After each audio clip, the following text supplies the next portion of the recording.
Hi everyone, and welcome to this week's Chinuch Hashkafa message. Of course, this week is the week which we prepare for Shavuos, and Motzei Shabbos we have the Yontif of Shavuos. So there's a lot to discuss with our children and a lot to prepare them, so they should focus on what it means to actually celebrate and experience Matan Torah. I just want to start off by mentioning just a practical Chinuch suggestion. We know that the first night of Shavuos is brought down in Sfarim as a very holy night, which is one of the reasons that we stay up, according to Kabbalah, because in fact it's a night of tremendous Kedusha. Little children don't need to stay up. In fact, I would suggest that little children, if they come to a Shavuos program and they just end up playing and running around, that is actually not very educational. One should wait until they get a bit older, when they can come for a little bit and then a bit more, and until they get to after Bar Mitzvah, when they can stay up all night perhaps, so that they get to understand that it's a special night and they have to be ready to stay up and to say tikkun or to learn or whatever the minhag of the community is. Just a little practical feeling that I thought I would share.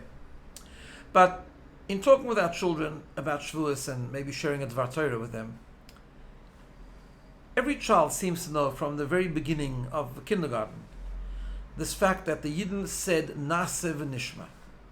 The greatness of the Jewish people and the Malachim coming down and giving them crowns because they said, we will do even before we understand, and then we'll understand. Now, of course, what we understand from this is a few things. On a very simple level, it's the commitment just to do what Hashem wants. But when we examine this carefully, and this is a word we can talk about with our children, if the commitment is so great, then why do we have Naseh v'nishma? Why is the nishma part so important? But of course, we know it as it is, because at the end of the day, the purpose of Matan Torah is for us to receive the Torah and to learn the Torah. And Hashem wants us to understand. He wants us to internalize. He wants us to ask questions. He wants us to properly understand the Torah and to learn it. We only really fulfill the mitzvah of Talmud Torah, especially in Torah Shabbat Peh, if we understand what's going on, if we really get it and understand it and explore it. But the nishma must come after the naseh. And here's the important thing to talk about and to discuss, particularly with our children in terms of hashkafa, of how they view the concept of learning Torah. The fundamental principle is to communicate and to transmit this message, that although we are given a gift to learn Torah, Torah is not an academic subject. Torah is not a wisdom like any other subject. Torah is the Seichel Eloki, it's divine knowledge. It's something which actually by definition we shouldn't really be able to understand.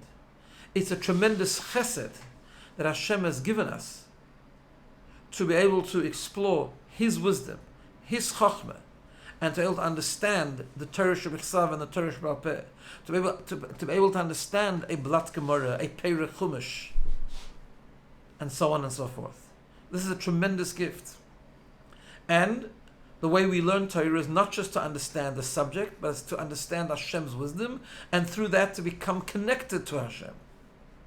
But here we know an important concept, that in order to do that properly, we have to have a naseh before we learn, the naseh before nishma, the subservience, the surrender to the truth of Torah.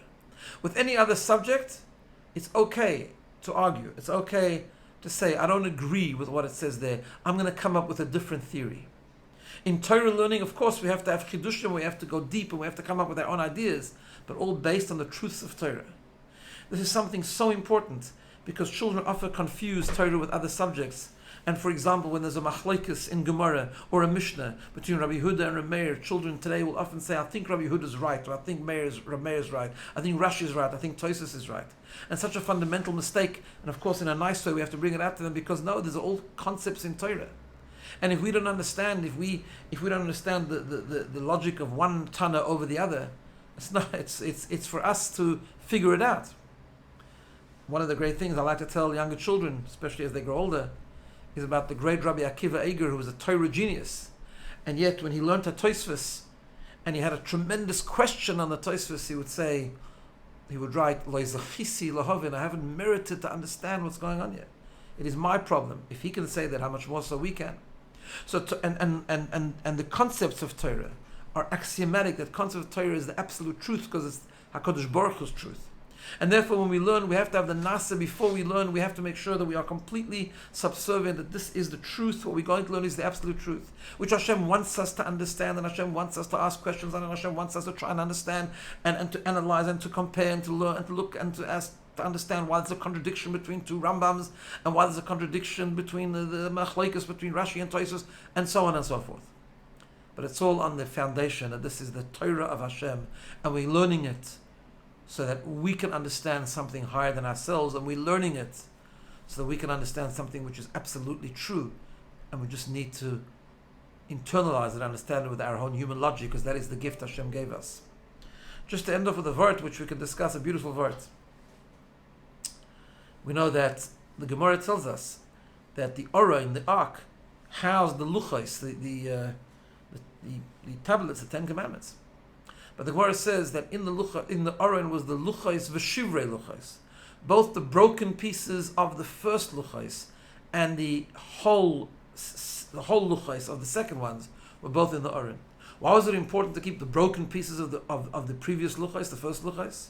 So one of the ideas behind it is this: the shivrei luchos are important because the first step to learning Torah is the broken luchos. We have to feel that we are nothing. We have to feel that we are humble. We have to feel that we don't really understand anything. And we need to connect ourselves to something higher. We have to remember that it's Hashem that gave us the Torah. It's not a subject, it's Hashem's Torah. It's Kedusha, it's holiness. It's something that's higher than ourselves. And then Hashem wants us to have the whole luchos. The whole luchos represent us when we understand. There, it's important for our own logic to be there. We have to understand. We have to ask questions. That we shouldn't be broken at that point. We should be whole. We should really be trying to understand. But it only has to come on the foundation of the broken luchos. And that's the only way we understand and we're able to acquire Torah, and through the Torah to be truly connected to Hashem. So this is a conversation. It's a conversation for children to understand the eternity of Torah. That Torah applies in all generations. That Torah, every word is Torah, is holy.